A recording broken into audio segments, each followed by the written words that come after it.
All right. Good morning, everybody.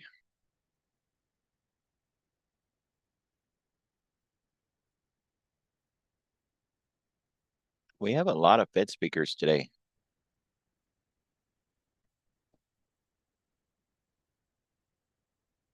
Right now, the consensus seems to be that we're not going to get that rate cut in June, and possibly not in July either.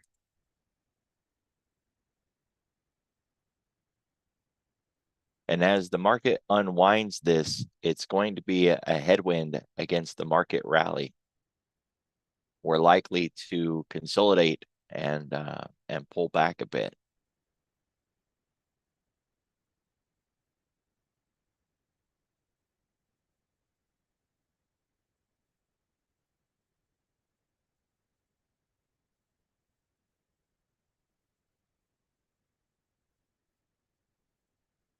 So we can see that they've unwound a little bit.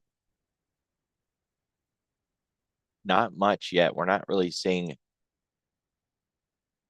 a shift here, but through the morning, as we get through a lot of these Fed speakers, we're very likely going to see more of a shift.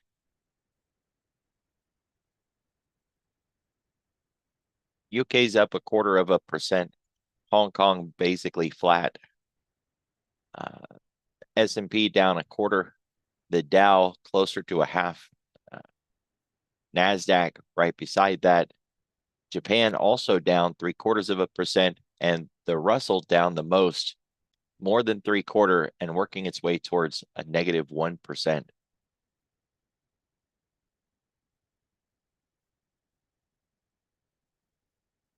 So we're going to get a lot of other Fed data, auto sales, job openings, factory orders. Remember, jobs are a big deal right now. They're going to go to the heart of the argument that Powell was talking about during the FOMC event on whether or not we're going to stay high for longer. I don't think it's fair to say higher for longer, because that kind of implies that they're going to raise again. And I don't think anybody's talking about raising rates anymore, just holding steady. There are some arguments about where neutral is. And so if you don't agree on the neutral rate, then you can't agree on where we're at now in this, quote, mildly restrictive territory. Right? It's a hypothetical. It's not a real thing. And so people disagree on what exactly the neutral rate is. It's kind of like looking up at the clouds and somebody sees Mickey Mouse and somebody else sees a dinosaur. It's all subjective, like a Rorschach test. So we want to pay particular attention to what the Fed speakers are talking about. I'll challenge you today to try to use AI and have AI review all of the statements made today by Fed members and give you a concise thesis, a summary of all four of these speakers today. If you can't manage it, maybe I'll do a video on it, show you some tactics or some tricks you can do. It certainly will save you from crawling around trying to gather all of that news for yourself. Let AI do it. None of these are really showing as high impact today, but they have the potential to be high impact. So don't slip on that. We did get some data out of Japan in the overnight, like I mentioned we were going to. That didn't help anything. Jolts today, if you're newer to trading and you don't know the jolts, this is the easiest way to think of this is the availability of a job if you leave your current job and how participants feel about that, right? If you remember back in, say, 2007, 2008, jobs were really hard to find. And if you had one, you hung on to it because you knew if you lost it, you would probably have a really hard time finding another one. It's often referred to as take this job and shove it numbers, right? If you know you can go to someplace else and get another job with equal or better pay, you're not going to tolerate very much from somebody before you just say shove it and go get a different job somewhere else. The JOLTS numbers. So these numbers do matter. They tie in directly with job numbers. All of these different job numbers that we're getting through the week paint a picture. So non-farm payrolls is going to be the biggest one at the end of the week, but all of these combined are going to tell us the story. You can see all the Fed speakers today: Miser, Williams, Daly. There's another one in there somewhere, Bowman. So, you know, are they all singing from the same hymn book, or are any of them pushing an agenda of their own that is separate from the crowd? They all want to act like they are unique and independent thinkers, but they're still a puppet with somebody pulling their strings. So we want to see what the underlying message is, and that's kind of the goal for the day.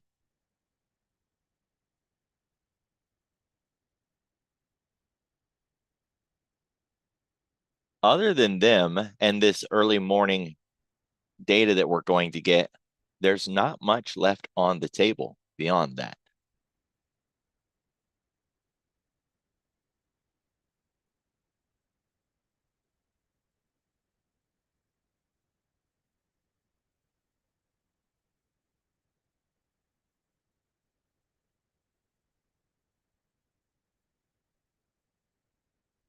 We do have some auctions at 11 o'clock. It's not really big deal, but they are there.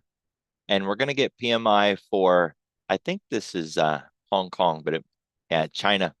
So we're going to get PMI for China tonight.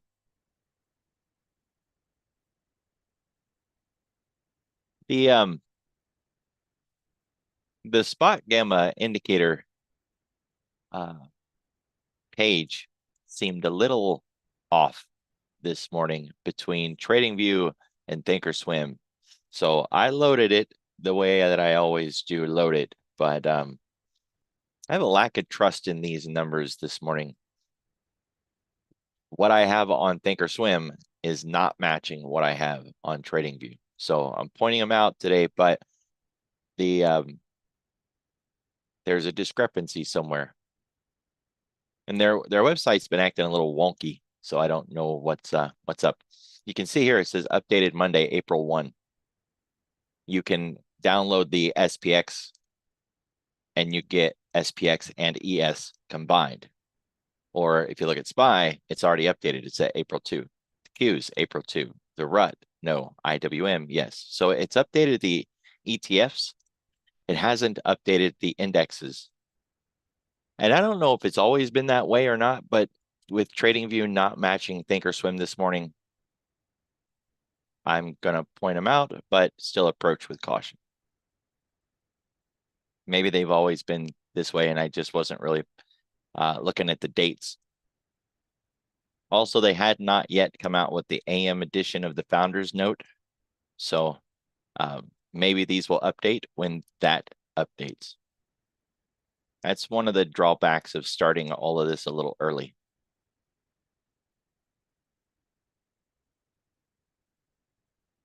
All right, so on the right chart here, I'm really kind of zoomed in a bit. We can see the weekly with about a month worth of candles. For some reason, my pen's not working.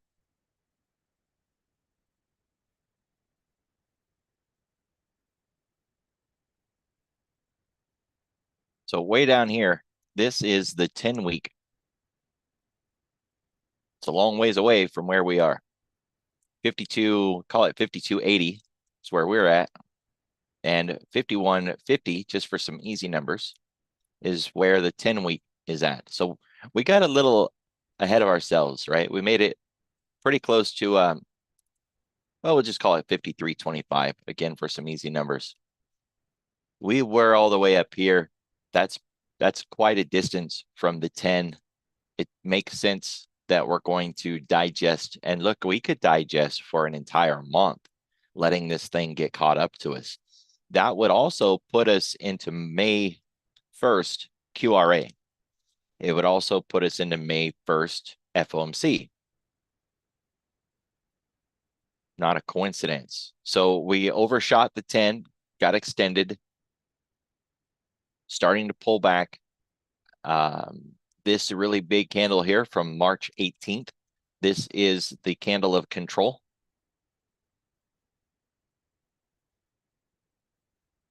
Everything that you want to do in the S&P is all going to be controlled by this candle. You can take that to SPY, SPX, ES, MES, it doesn't matter.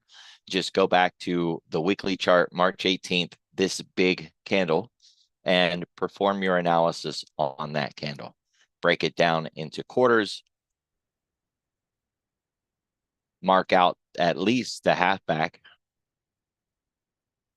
Everything is inside of this. All right. So until we leave this candle, we're just on hold. This is a correction through time, not a correction through price. I used to think that was just some cute little, Wall Street phrase. It's not. If you Google correction through time, there's quite a bit to it. You can read up on it at your leisure. The whole idea, though, is that price got a little extended, and all it has to do is hold this range and let the 10 catch up. So we're looking at, a couple of weeks of sideways activity, sideways to down, because we could fade all the way back to 51.80, and we still would not have broke the trend that we're in. Right? When we zoom out and get that bigger picture, that would not end this trend. It would just be a pullback, very much like what we had back here. Candle of control, everything pretty much holding through the 50 mark. And sure, it dipped down below, challenged the 50 a little bit, but always managed to close above the 50. After a nice pause, a little consolidation, it resumed its move to the upside. So same concept, right? We're not talking about selling off into oblivion, just a pause. Notice in this one back here that I marked, we also got extended from the 10 a bit. That's all we're talking about.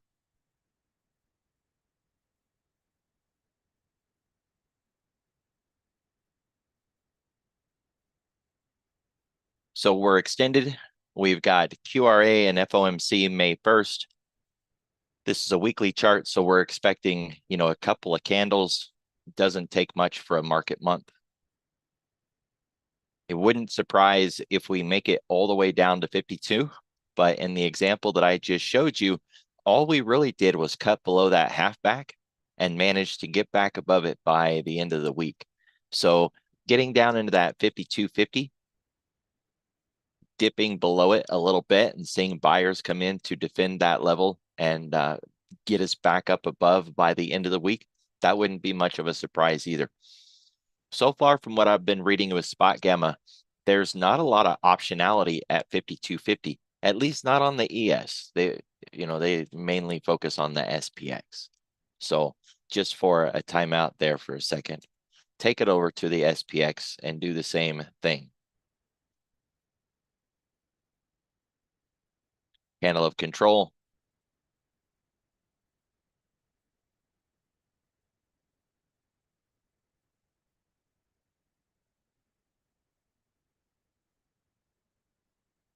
So we're looking at 5,200 here, and that is the level that they talk about on Spot Gamma as having a lot of optionality.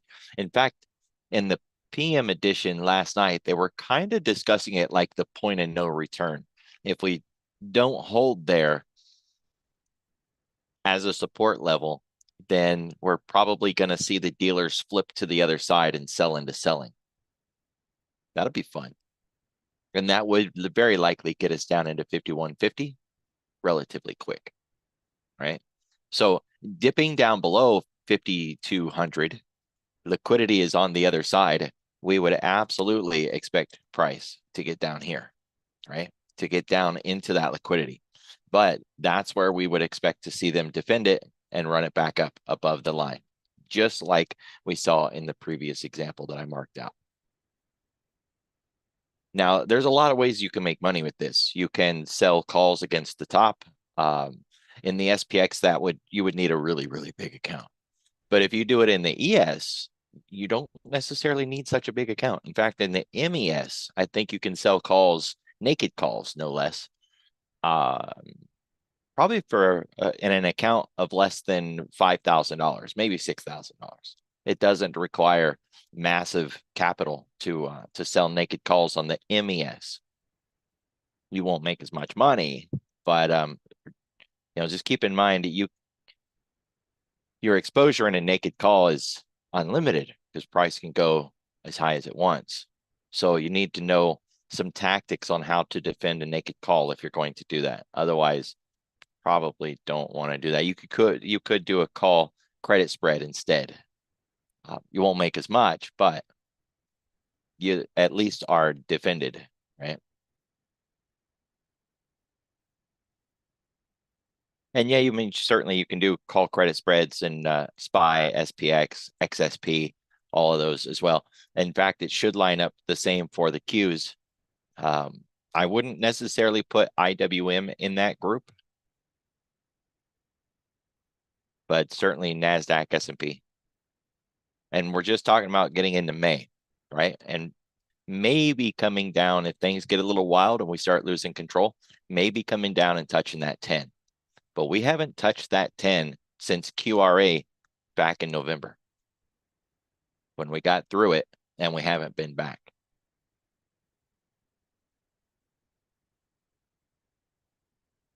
Speaking of the 10, the ES is at the 10-day, which is the last point before we get to the lower ADR half this morning. We're at this point overly extended from VWAP, so we're going to be looking for a little bit of reciprocation soon. We could consolidate down here and let that VWAP get caught up with us, but more likely we're going to rebound and move back towards VWAP at least a little bit, right? Just like the old grandfather clocks with the pendulum underneath it, right? That swings back and forth. The focal point or the midpoint of that pendulum is VWAP, or the mean. If you have a mean indicator that you can put on and identify where the mean is located, then price is just the pendulum back and forth across the mean. VWAP works though, no reason to stress. So 10 didn't hold. We bounced off of it and it broke through it.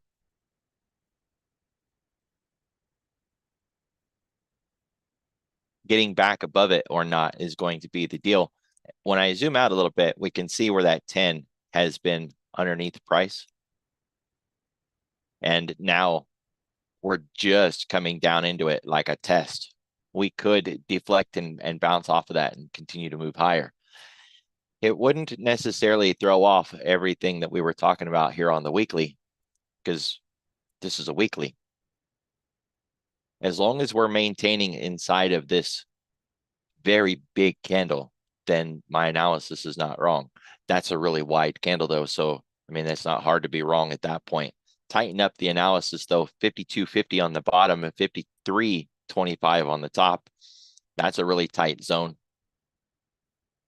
Leaving that zone and actually closing below 50 would give us a chance to attempt a run into 5,200 and down into 5,180, but we're not looking for any kind of test of the 10 or anything like that. It would just take a lot more negativity than we've got at this point. That could change with bad data. It could change with Fed speakers, even if they inadvertently say something they didn't mean to say, or they get taken out of context. So, we never want to say price can't do something, but it's unlikely that we get that negative without something putting us in that negative spin. We're closer to the lower ADR than we are the upper ADR, so it makes sense, like gravity and a magnet, that we're going to go there. then we'll reassess. It's just above the 3-week moving average. It wouldn't surprise if we get down into this zone and just kind of chop and consolidate for the rest of the day. We did try running up a little bit yesterday, made it back to VWAP later in the day.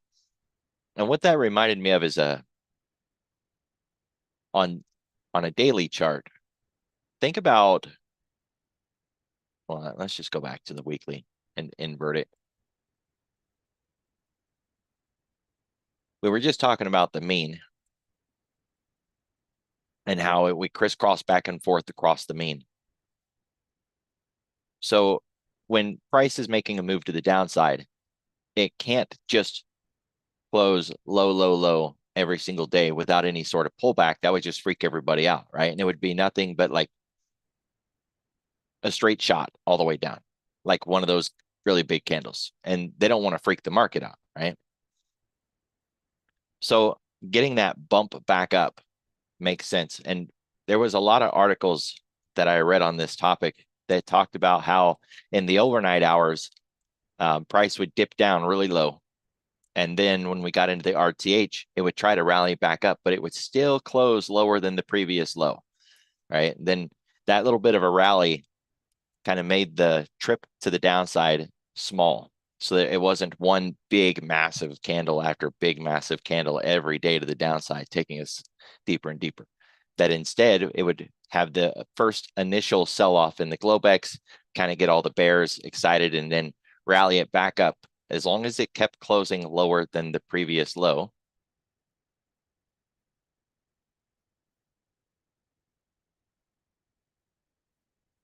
Now I'm on a weekly for that, and I had to invert it just to have a picture to talk about, but same concept, same logic. So with these overnight moves that we're seeing, where we get the ES making this exaggerated push to the downside, and it seems really scary, really negative, just be thinking about the fact that they're very likely going to rally it back up in the later part of the day. Not necessarily as high as the previous day's close, but higher than closing at the lows, right? Just like yesterday, we came up off of those lows. They didn't bring it all the way back up, but they at least brought it up off of those lows. So after lunch today, when we get into the afternoon side of things with no economic events on the schedule, no Fed speakers on the schedule, we could very easily flip and come back up in the other direction. But we're not talking about, running all the way up into the daily pivot points and the volatility triggers. And, we're not talking about rallying into 5,300 because we very likely wouldn't rally back through the previous day's close. Not if we're going to maintain this choppy sideways market, right? So let's get to the lower ADR first, which is at this point acting as a magnet.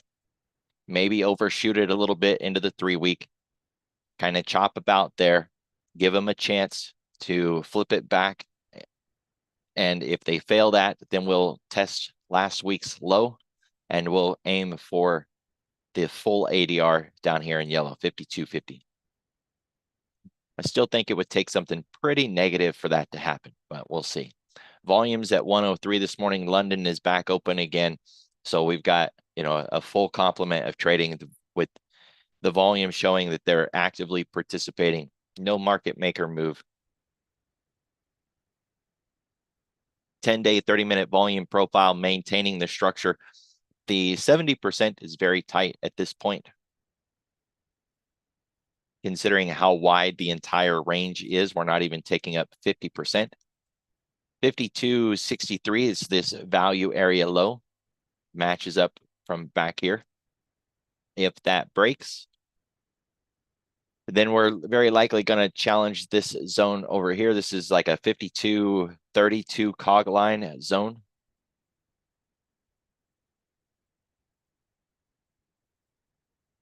It is shallow through here, and we moved through it relatively easy the first time, but there was a lot of pivots back here. Certainly nothing on the profile that helped us out, but there was a lot of pivots back here that helped define that low. From a volume standpoint, there's still nothing here. But from a pivot standpoint, from measured moves and things like that, this is still a key level. The point of control on the TPO has now nearly matched the point of control on the volume profile. All right, we crossed through that VPOC yesterday. And before I delete it, I want to show you guys, the reaction that we're looking for. I call this a first touch play.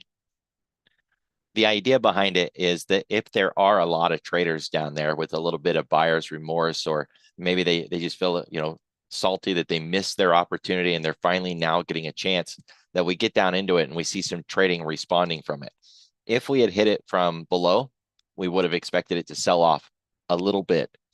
If we hit it from above, we expect it to pop up a little bit. And that's exactly what we got, about 5.5 points.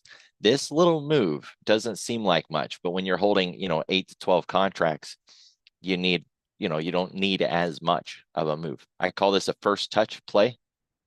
It's not designed to run you back to the highs or anything like that. It's just designed to give you a little taste of the apple, right? So it did its job. First touch play worked. You could see that there was a lot of trading activity around that zone. And that's all that the level, to me, it's all that it's used for. Identifying where there could be some activity, some concern. At the very least, it would help you so you wouldn't try to short right above that thing, right?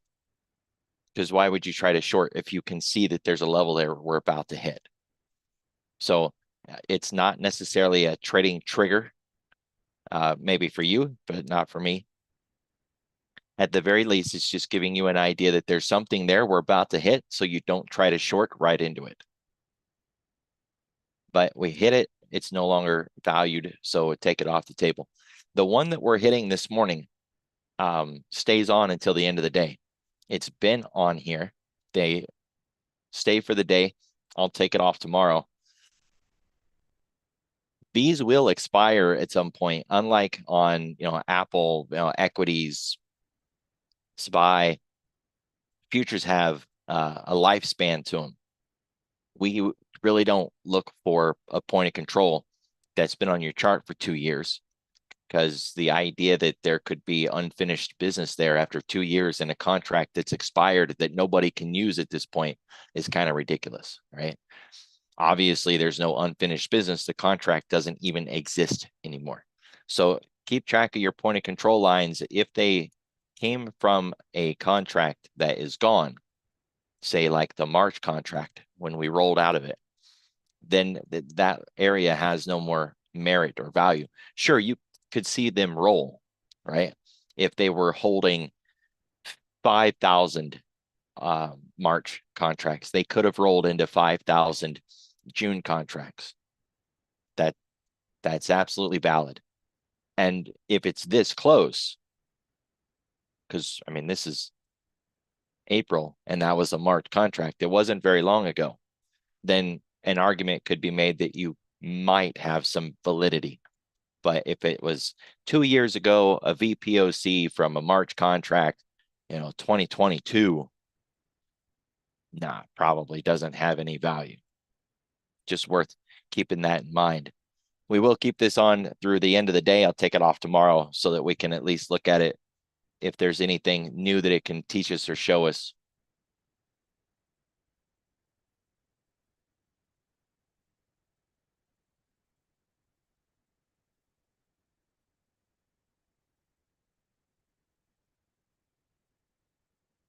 We're still inside the weekly expected move.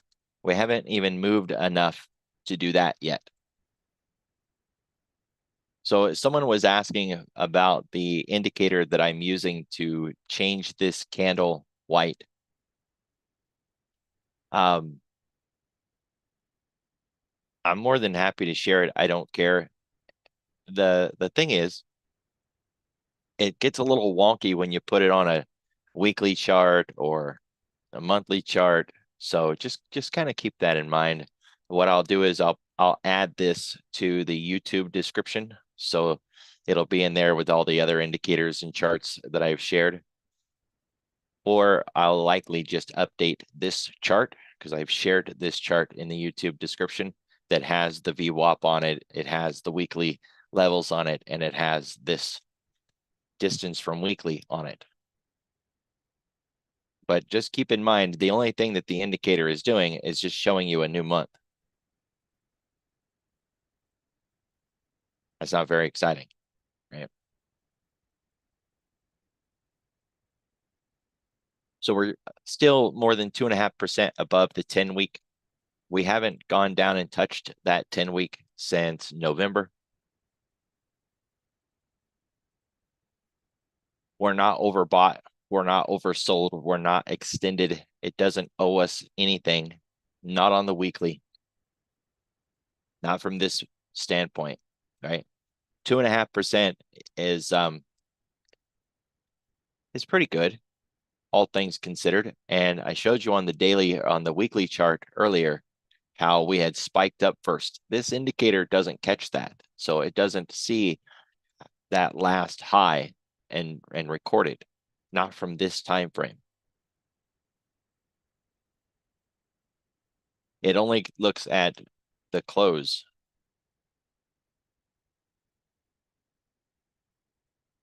So we'll put it on the daily, kind of tighten things up a little bit.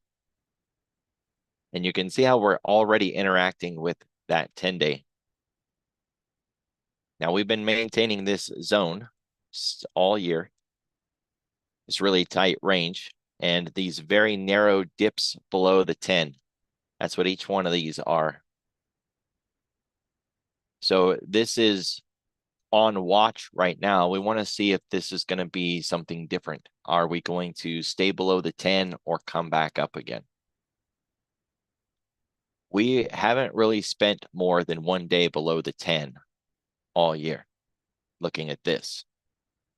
Now, arguments could be made, whether we went into the close on a Globex and came back in the next day and came back up, and sure, I mean, to some point.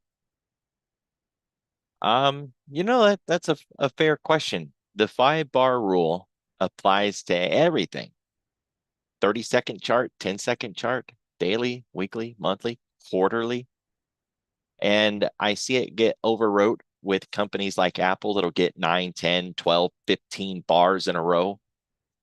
So the 5-bar rule applies anywhere and everywhere and on everything. And then you can add the asterisk and say, but this company has a history of exceeding the 5 bars, right? Or this ETF has a history of exceeding the 5 bars. Because some companies will exceed that consistently and others won't, oddly enough. But it's a good rule of thumb at the very least to be mindful of. It's the first thing I think of when I see a string of candles all the same color in a row is that 5-bar rule. I immediately think of it and start thinking about, okay, it's been 5, 6, 7 bars. This thing is due to pause. So maybe as a form of analysis, it should be a part of your consideration. I don't think it would necessarily, cause you to make a trade.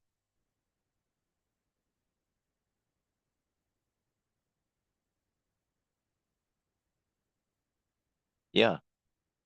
It's a good question. A lot of people don't even look at monthlies. I look at monthly and quarterly less frequently than I should, to be fair. But I do look.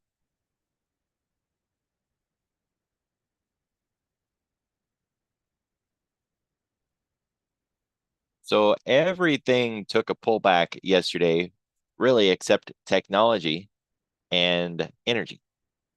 And that's being generous with technology because, I mean, really, that's not much. But this technology right now is in an IX10 and it's looking really nice. Really nice. So IX10 is just a fancy way of saying multiple inside days. And the tighter the range of that inside day, the better. So we've got 4 days now, all tucked inside of this one candle. That's looking really good. Now, there's a couple of issues. One is the fact that we fell down enough we fell down to that point. That's a little bit of an issue. The fact that we didn't immediately rebound and rally back out of it, that's a little bit of an issue, to be sure. But if we zoom out a little bit, or maybe even better, just do that. Look at that, all nice and big. The bar or the white dots, that's Linreg, and price interacting with Linreg from one side or the other. It's that pendulum we were talking about, right? Now, sometimes the pendulum swings really far in both directions, and sometimes it just swings a little bit on each direction, that it doesn't really expand very far. So right now, following what we've been doing when we've crossed under, a little bit of consolidation and a move back up, a little bit of consolidation and a move back up. The problem here is that we were getting higher highs.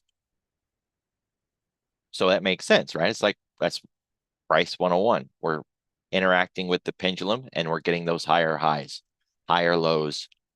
Everything's looking great. But that ended. We got a lower high here, and then we got a lower low here. And now we've got this tight consolidated mess. Now we could continue to hold a sideways here and let that 50 get a little bit closer, and they'll call it a 50 bounce. It's a correction through time, and we could finally come up out of this and break to the upside and, you know, start moving into that 220 zone. We could.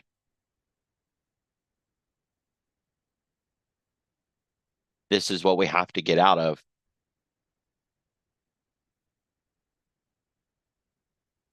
Even once we get out of that zone that we're in down here.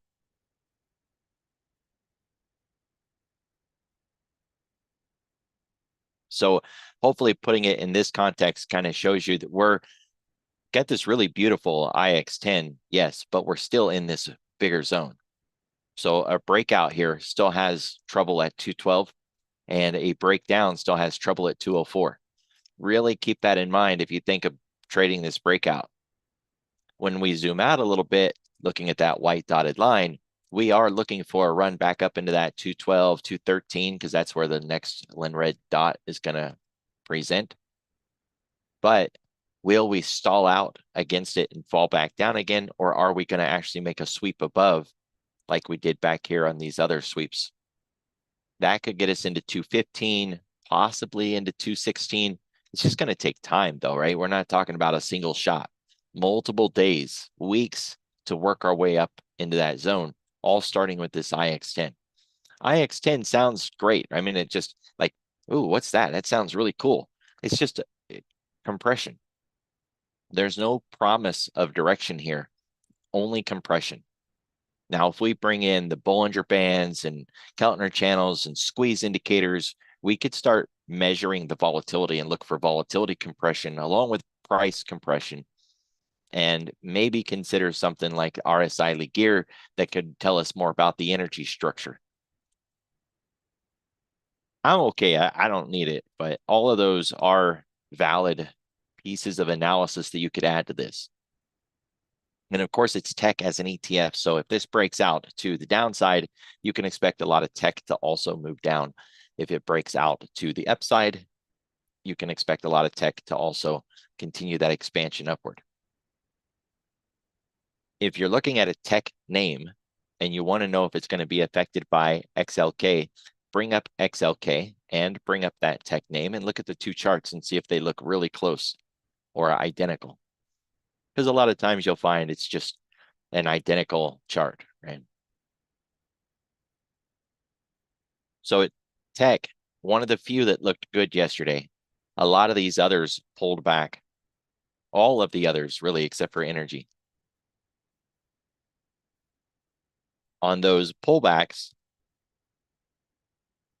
nearly all of them was deflecting against that Linreg line, except for healthcare, which was underneath it to begin with. it gapped down and then fell, as opposed to this one.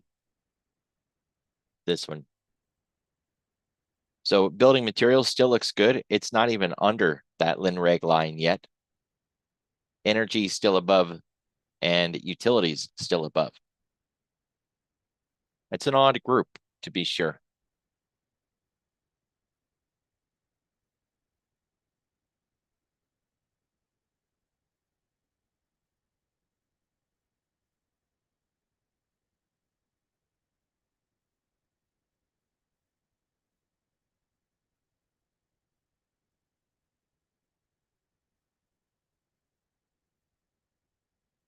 All right, so that makes it pretty clear what we're looking for, right? ADR 5270.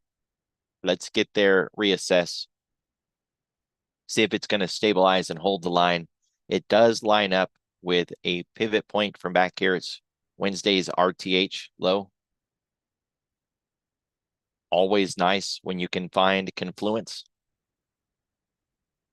Remember that double tops and double bottoms are traps. So in this case, it's a bear trap. It's supposed to go lower than the previous low because that's where liquidity is at. It's also a trap. A trap has to look convincing. How are you going to get bears to pile in and go short if we bounce right on the line? They wouldn't. I wouldn't. You got to break the line and get on the other side so that bears really think we're going to break down. Once they pile in, then flip the script, squeeze them, pop their heads off, and run it back up. They have to buy to close. That adds to the buy, and that helps get us back to the other side. Double bottom. If it's an equal bottom, then it's more likely a cup and handle inverse. But if it's a double bottom and it goes lower than the previous low, then that's a perfect bear trap. So watch this low. Keep in mind that when and if we get below it, that's exactly what we're supposed to do, and that you want to take it into consideration that we still could flip and go back up. I like to use the 111 for a measure of how much lower than the previous low should we go before we think it's no longer just a double bottom bear trap and that it's actually just a continuation to the downside, because that can happen, right? We can come down, hit that, even cross under it, and we think, oh, it's a bear trap, but then it just keeps going. So at what point should we see this turn back? 111. I call it my warning center. It's not exactly perfect, but it's the midway between 100 and 123. What I found is that most of the time, price will tangle up around that 111 and fail to get through it and go the other direction, if it's going to go the other direction at all. All right. If it doesn't, then it's just going to keep going. There are a few times where we get to the 1, 2, 3, 6, and that's as far as we go. And then we deflect and we go the other way.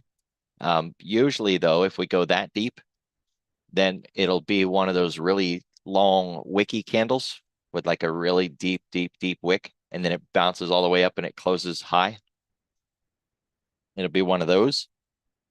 Or we'll actually get all the way down and we'll settle onto this for a while, building like a bear flag and then finally popping out of it to the upside.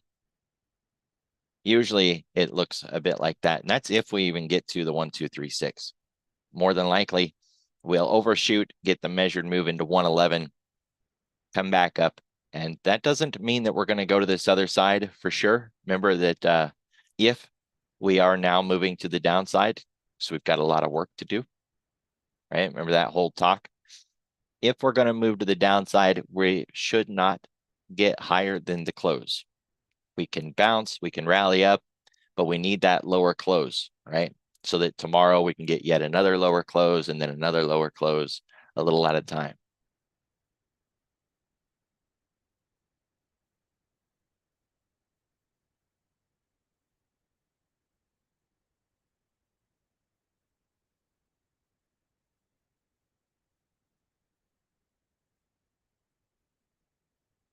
On the SPX or the ES, generally when I see people talking about buying calls, I would believe they're talking about SPX.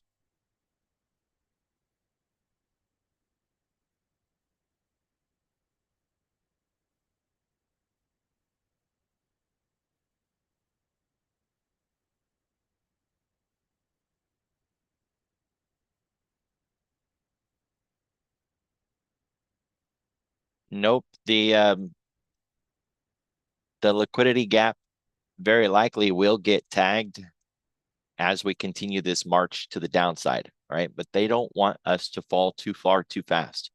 So just like yesterday, we started off falling really fast, but they turned it around. We based and consolidated and we came up off of the lows. If we really are going to move to the downside, it should look a lot like this over here. How, we closed and then the next day we closed lower than that.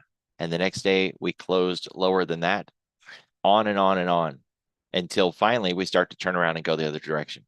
So we're looking for a nice, steady, simple close to the downside each day, just a little bit, not big, massive moves like that first one. And that was a really big move considering what this looked like, right? That wasn't very much. So this is a really big move. What I would be surprised to see is a really big move and then another really big move and then another really big move day after day after day. That's aggressive. We don't have that yet. We don't have any reasons for that, not looking at the Fed stuff. And that move yesterday really was tied in with this move with the dollar and that with the 10-year and that with US dollar Japan. These were the reasons that the move was so aggressive and violent and all that fast swiftness. But look at them this morning. A little down and divergent. 10 years headed up, dollars headed down, US dollar Japan sideways. So they're a part of the equation this morning, but they're not the overriding slam dunk issue like it was yesterday. So we're very likely going to get into that gap from FOMC eventually. But that's all the way down at the full ADR. Underneath it, really, if we were to zoom in and try to pinpoint exactly which one we want, the 2 o'clock or the 2:30, it's under the ADR full. We're not even expecting to get to the ADR full today, let alone get below it today. So one step at a time. For buying calls on the flip, say like at that forest line, it's the same thing. It's the full ADR and it's the forest line. Would it be okay to buy a call? We were kind of having this conversation yesterday on trading options on faith or on bias. And I'm much more comfortable trading options on a bias than I am futures on a bias. With futures, I need something very specific that says get in here.